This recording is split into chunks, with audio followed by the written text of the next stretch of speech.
Accept नहीं करना। ये वाला प्यार है, ये बुरा प्यार है। ये वाला प्यार है, ये बुरा प्यार है। कौन सा? ये बुरा प्यार है। अगर कोई आपको इस तरीके से टच करता है, इस तरीके से लगाने की कोशिश करता है, वो कौन सा प्यार है? उसको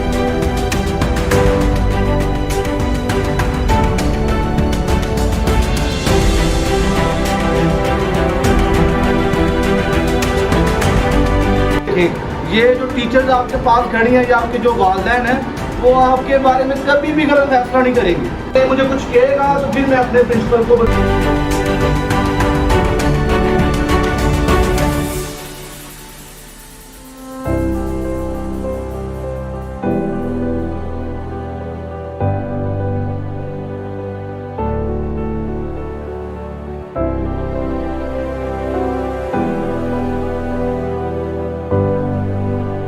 में कोई मसला मसाइल है, इनसे आपने पूछना है। ये सब आप सबकी क्या है? जिम्मेदारी है।